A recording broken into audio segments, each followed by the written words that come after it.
The Voice dominates the last session of Parliament, with Opposition Leader Peter Dutton calling on the government to cancel the referendum. The local share market tumbles with tech stocks sold off, and Indonesia gives everyone a 5-day weekend in an effort to boost spending.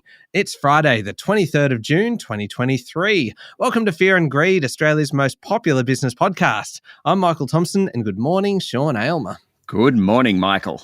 Sean, your interview today a little bit different. We're speaking with Justin Graham, who is the Group CEO at M&C Saatchi Australia and New Zealand, and also their Global Head of Advertising. Yes, all about brand and brands. Now, he's actually coming to us from, Michael, where is it? It's France, the city of? I believe it's Cannes.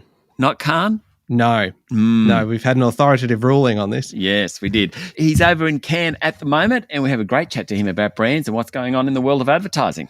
Yeah, it's a really good one. It's worth a listen a little bit later on. First, though, the main story this morning, Sean, Federal Parliament has adjourned for 5.5 weeks, and the last sitting day before the midwinter break was a fairly robust day in Parliament, I suppose you'd describe it. The Voice referendum was the main topic of the day. Yes, in fact, it's the last time many of us will hear from politicians for a while, so all sides were anxious to finish the sitting period with a bit of a bang. It was the Voice that got most attention, starting with Opposition Leader Peter Dutton, who suggested to Prime Minister Anthony Albanese that he just drop the referendum since, in his view, it will fail and there's no point going forward because it will just divide the country. There were claims that Anthony Albanese is trying to rewrite history with a Voice to Parliament, while other more bizarre questions from the coalition, like whether the Voice will have power to offer advice to the Reserve Bank on interest rates. For his part, the Prime Minister said the Voice advisory body isn't a third chamber of Parliament. It won't change how laws are made. He said it could help save money because it will give Indigenous Australians a say in how money should be spent in relation to Aboriginals. Away from the Voice, the opposition in the Senate moved a motion to censure Finance Minister Katie Gallagher over allegations she misled Parliament about her knowledge of Brittany Higgins' rape allegations before she went public. That was back in 2021. The vote failed, but it has become a political challenge for the government. And Anthony Albanese again attacked the Greens over its blocking of Labor's signature housing policy, accusing the party of being driven by self-interest in dealing with the government's $10 billion Housing Australia Future Fund. Therein lies the three big topics we've heard about over the past couple of months, and we'll continue to hear about: the Voice, the Brittany Higgins trial and who knew what, and of course the Housing Australia Future Fund. What a day in Parliament. And of course, we had Federal Treasurer Jim Chalmers have a bit to say as well. He pointed out that a budget surplus for this financial year is about to be delivered. He also hinted that Philip Lowe will not be reappointed as Governor of the Reserve Bank, saying the next leader needs to take the bank into the future. Chalmers said that next month he'll announce who will be governor from September when Lowe's term expires. Lowe could still be reappointed, but that now does seem unlikely. Deputy Governor Michelle Bullock is in the mix, as is head of the Department of Finance Jenny Wilkinson, who, as a younger economist, actually worked at the Reserve Bank. Others in the mix include Wilkinson's husband, David Gruen. Now, he currently runs the Bureau of Statistics. Imagine that conversation at home. Hey, honey, I got a job. Really? I got a job offer. What was it? You got it. Anyway. Very uncomfortable. That will be David Gruen and Jenny Wilkinson, or due respect. I hope, the best person wins. Also could be former Governor Guy Debelle. He'll be thrown in there, though I think that's probably unlikely. Former Treasury Secretary Martin Parkinson is another person who has been mentioned in dispatches. Anyway, we'll find that out next month. All right. Sean, how did local markets perform yesterday? Well, not well, really. The S&P ASX 200 finished the day down 1.6%. It dropped at the opening and then kept going. By the end of the day, about 85% of the top 200 stocks were down. The tech companies led the market lower following a big sell-off on Wall Street. In fact, the Nasdaq, which of course has plenty of tech stocks in it, it closed down 3.6% yesterday morning, and the local market followed suit. WiseTech Global and Xero both finished more than 4% lower. The miners weren't real good. Commodity prices is the problem there. BHP was off 2.5%. The real estate and consumer discretionary stocks suffered from fears of higher interest rates. Telcos fell, so to the banks. Commonwealth Bank, National Australia Bank, Westpac and ANZ were all off between 1 and 1.5%. In fact, of the top 30 stocks, only pallet maker Brambles finished higher on the day. And Michael, I found a survey for you. Oh, yeah, go on. More than 1 in 4 Australian investors think bonds will outperform equities this year. All right. But 2/3 of them don't really know how they work. Hang on, why is this aimed at me, Sean?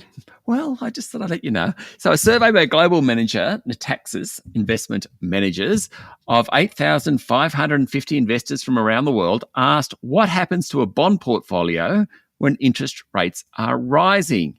There are a bunch of options.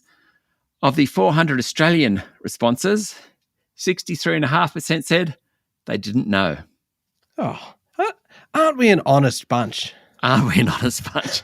I've got to say the rate of I don't knows in Australia, that was the highest of any country and about double the second worst nation, which was the Netherlands. But I thought of you when I saw this survey, Michael. You know what this sounds like to me, Sean? Mm-hmm. It sounds like an opportunity. It sounds like an opportunity for Fear and Greed to help educate people on bonds. Yeah, absolutely. Though I think, for the sake of accuracy, we're probably best to leave the education to you and not to me. Otherwise that lesson could be a little bit skinny on detail. International markets, what's going on? Well, US investors are taking some really big bets that Wall Street will fall further in coming months. Total US short interest, which is basically the amount that traders have spent betting against US equities, exceeded $1 trillion this month. That's the highest since April last year. Basically, it suggests that traders reckon the S&P 500's 14% rally this year will run out of steam. Supporting that train of thought somewhat are comments by Federal Reserve Chair Jerome Powell yesterday morning. He said interest rates will need to move higher to reduce US growth and contain inflation. Of course, last week the Fed paused in its rate hiking cycle. Also worth a mention this morning are cryptocurrencies. They've had a really strong 48 hours or so. Bitcoin jumped to above $30,000 a unit. Now, fund management giant BlackRock said it intends to launch an exchange-traded Bitcoin fund. That bolstered confidence in the digital currency and its value surged. Oh, there you go. All right, there is a fair bit going on, Sean. Some cracking stories coming up. We'll be back in a moment with the rest of the day's business news.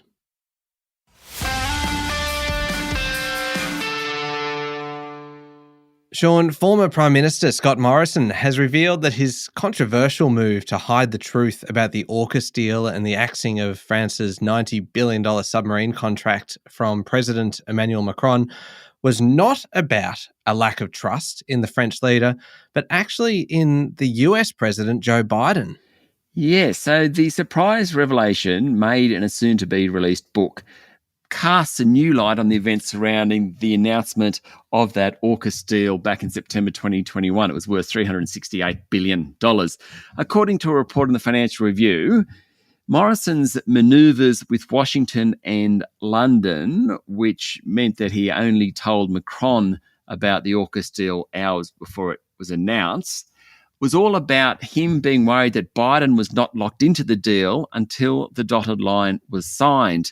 Morrison's fear was that if Macron had prematurely found out what Australia was up to, the French leader could have persuaded Biden to back away from the deal, leaving Canberra empty-handed.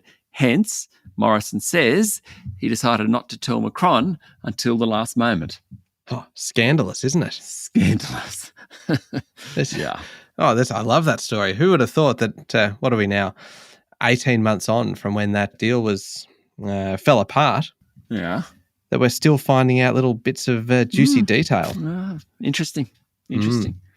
Speaking of interesting, Sean, BHP boss Mike Henry says the same job, same pay legislation will be a, quote, productivity killer, which will cost BHP $1.5 billion a year and create an economic drag on the nation.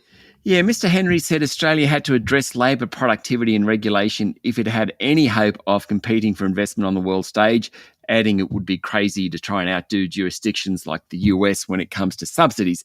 He said Australia needs to be best in class in terms of ease of doing business, but the nation is actually going in the wrong direction at the moment and told the government to stop doing more harm.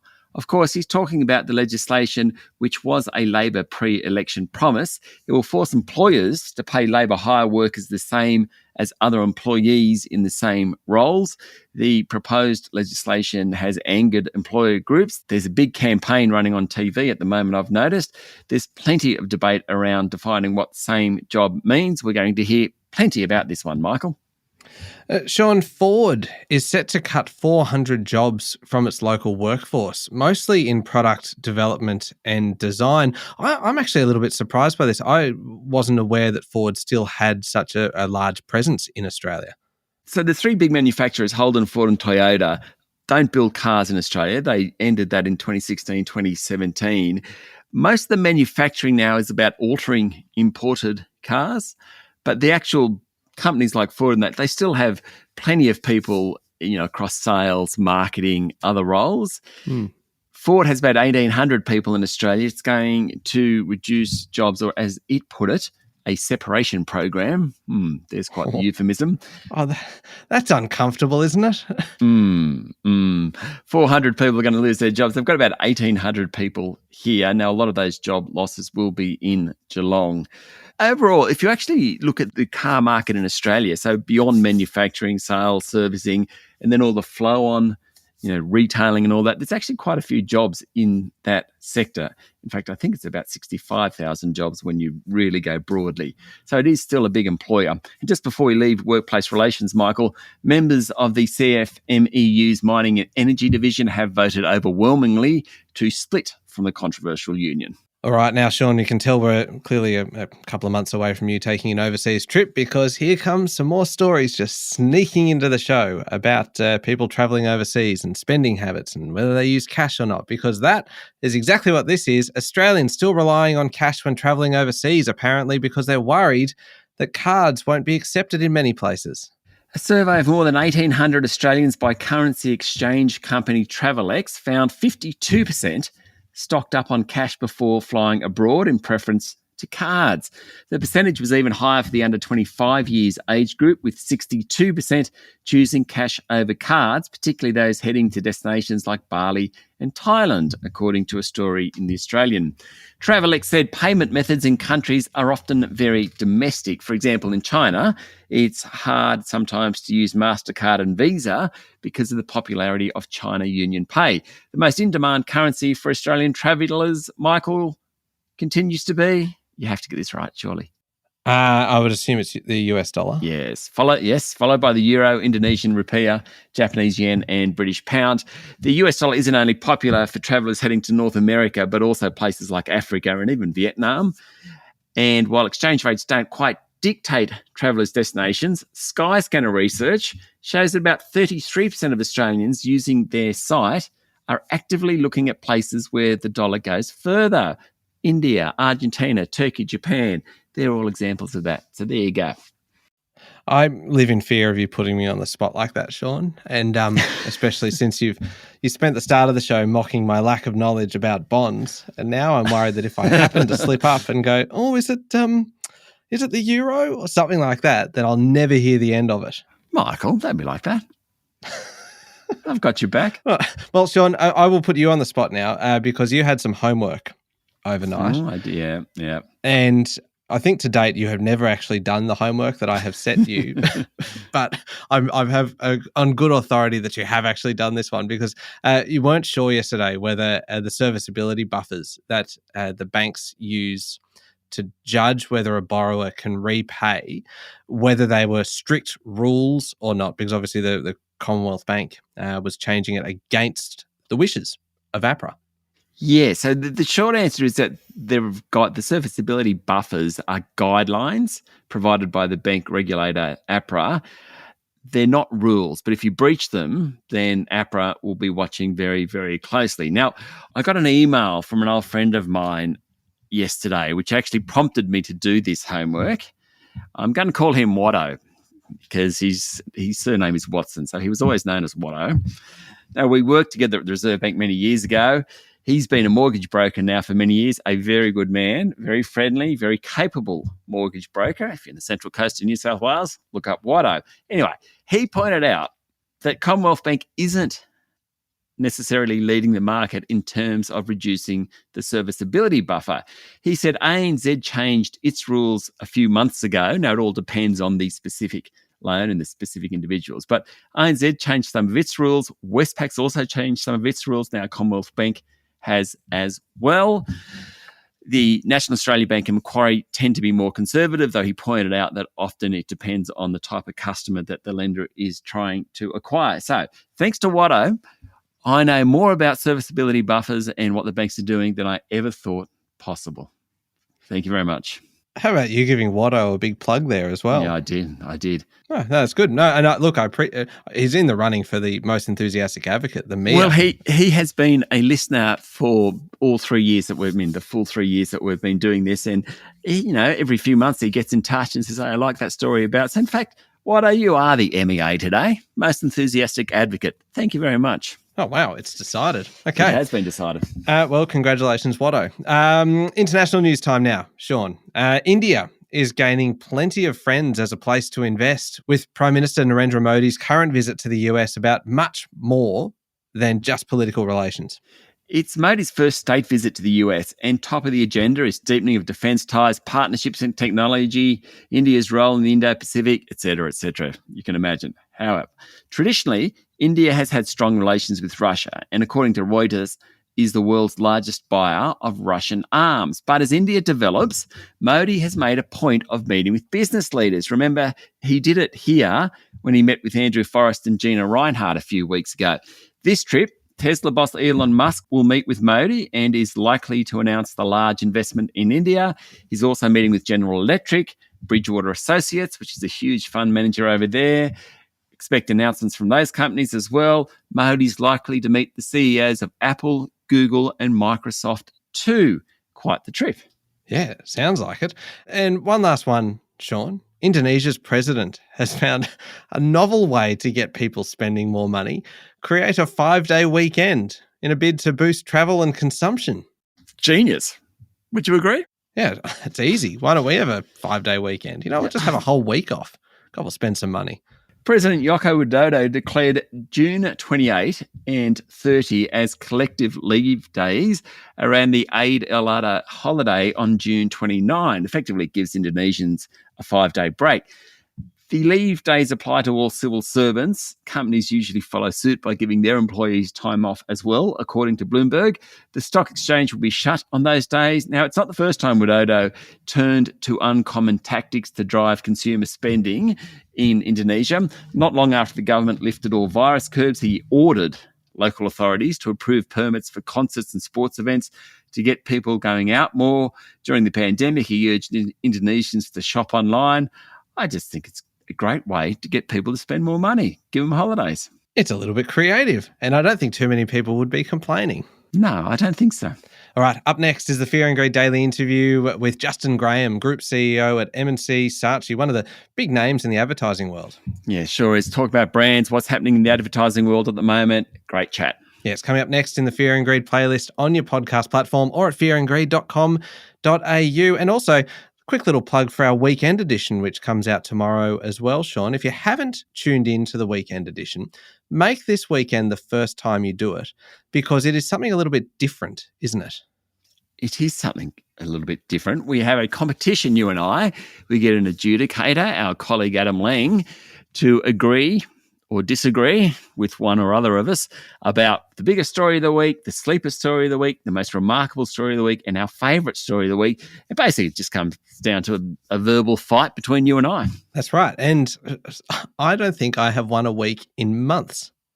Oh, I don't know about that. I think you have. No, but I'm the underdog, and I'm going into this weekend as the underdog, and it's the title that I like. So just let me have it, Sean. Right. All right. Thank you very much, and I will see you there tomorrow. See you, Michael.